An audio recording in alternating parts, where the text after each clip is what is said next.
Oi, pessoal, tudo bem? Meu nome é Geisa e eu tô aqui hoje para falar sobre nanotecnologia associada a patologias cerebrais. Bom, antes da gente entrar propriamente na nanotecnologia para tratamento de patologias cerebrais, é importante a gente compreender a barreira hematoencefálica. Ela é uma barreira natural do organismo. Ela tem por função controlar o que entra e o que sai do cérebro, e ela é altamente seletiva. Uma vez que ela é altamente seletiva, ela tem a vantagem de proteger o cérebro de diversas coisas que podem entrar nele, como, por exemplo, toxinas, anticorpos, lixos metabólicos. Porém, ela, por outro lado, acaba atrapalhando a entrega de fármacos para o cérebro, o que faz de qualquer tratamento neural torna isso uma grande dificuldade.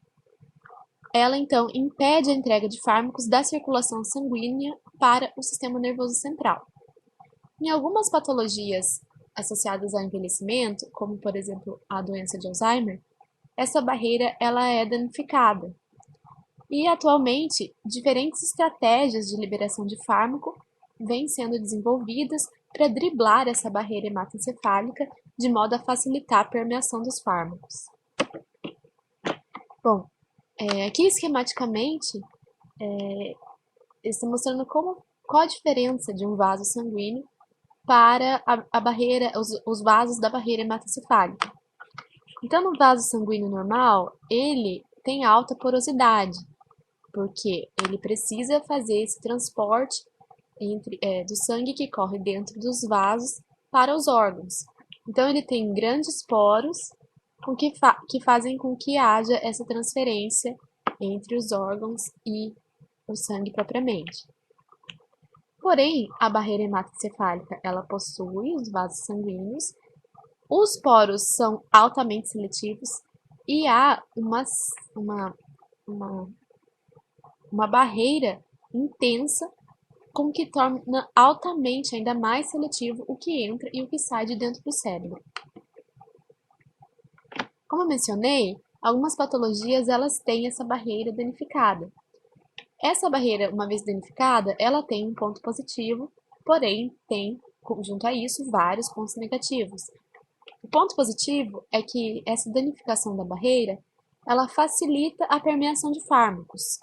Uma vez que ela esteja degradada, como mostrado aqui na figura, os fármacos têm maior facilidade de passar da corrente sanguínea para o cérebro. Porém, por outro lado, hormônios, toxinas, anticorpos e lixo metabólico também eles vão ter um acesso maior ao cérebro, o que é altamente indesejável. Nas patologias relacionadas ao envelhecimento, há uma redução no fluxo sanguíneo cerebral, o que também reduz a distribuição de fármacos para o mesmo. Quais os métodos, então, que vêm sendo estudados para atravessar essa barreira hematoencefálica de modo a fornecer fármacos para o cérebro?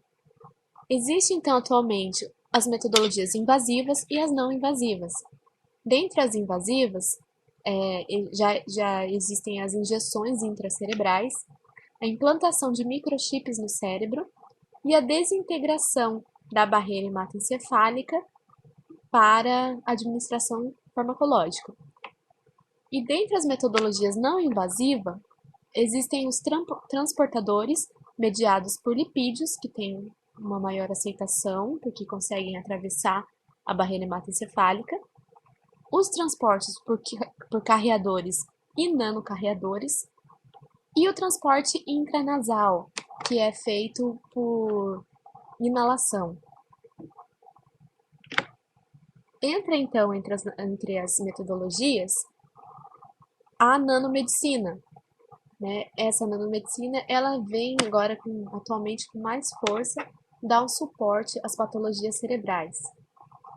Dentre elas, eu trouxe aqui algumas patologias para as quais vêm sendo desenvolvidos nanomateriais para seus tratamentos.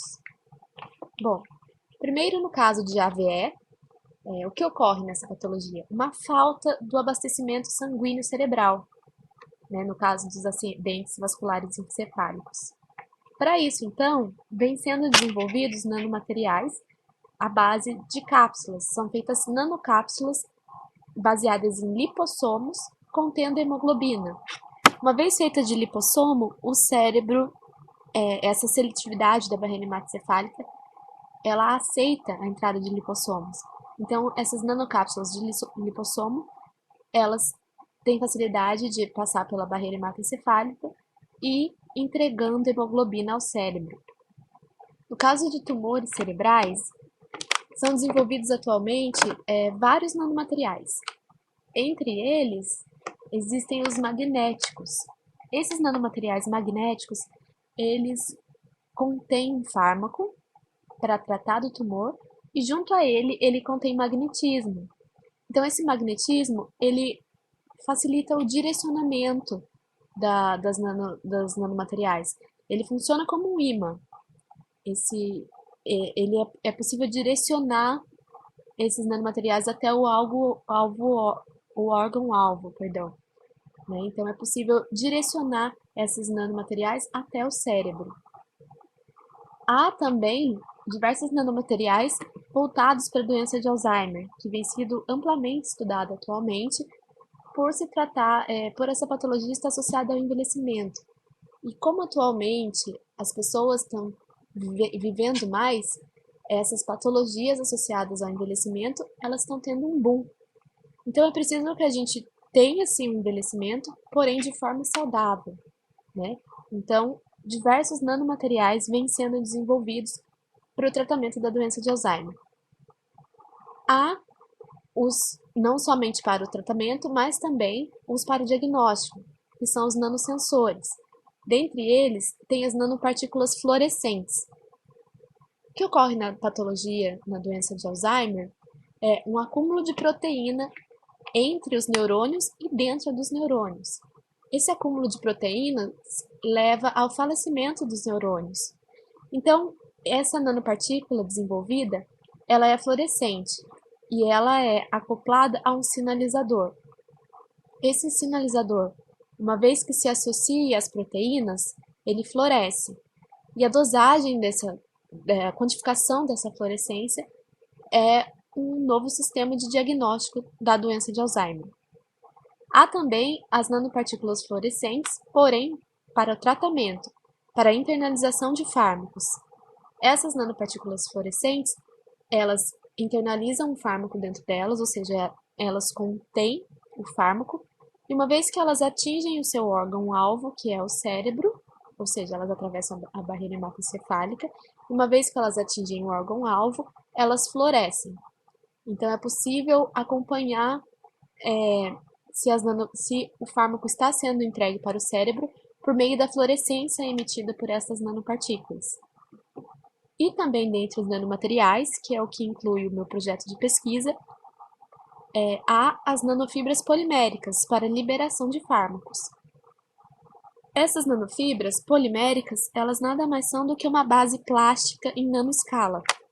Essa base plástica está associada aos fármacos.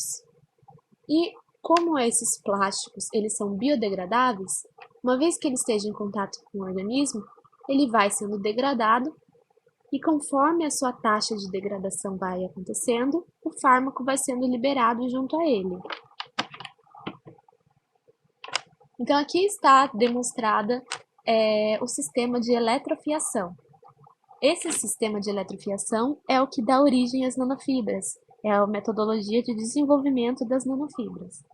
Como funciona então a eletrofiação? Nós produzimos uma solução contendo o polímero, que no caso é um plástico, diluído, mais o fármaco. Esse polímero, como eu mencionei, ele é biodegradável e biorreabsorvível, ou seja, normalmente ele pode ser reabsorvido pelo organismo, sem causar nenhum dano prejudicial. Então, temos essa solução do polímero diluído mais o fármaco desejado e inserimos ele em uma seringa. Essa seringa é colocada em uma bomba de infusão. Na ponta da agulha da seringa e no nosso coletor, nós temos os polos de uma fonte de alta tensão acoplados. Então, quando ligamos esse sistema, a solução vai sendo liberada pela seringa, vai para a ponta da agulha, e devido a essa alta tensão passada da ponta da agulha e para o coletor, essa alta tensão faz com que as gotas da solução liberadas pela seringa, elas vão se formando e vão sendo liberadas em formas de nanofibras poliméricas, contendo o fármaco. Como funciona então, como ocorre a magia das nanofibras? Como elas se formam? Nós temos aqui representada então a ponta da agulha, que é onde estava associada a seringa e a solução polímero mais fármaco. Aqui normalmente seria formada a gota, porém como ela está associada a uma fonte de alta tensão, ela possui cargas induzidas pelo campo elétrico. Então a gota, em vez de ser pendente normal, nela é formado o cone de Taylor, que se chama. Ou seja, a gota ela se forma como um cone. E com base nesse cone, aqui representado pela imagem, a partir desse cone é formada a nanofibra. Aqui, como vocês podem ver, numa escala em que tudo isso representa, toda essa barra representa 5 milímetros, vocês podem ver a finura dessa nanofibra. Então, nós temos o cone de Taylor, ou seja, a solução que sai da ponta da agulha, devido à alta a carga induzida pelo campo elétrico, ela, em vez de ser pendente, ela se forma como um triângulo, como um cone, e a partir desse cone é liberada a nanofibra.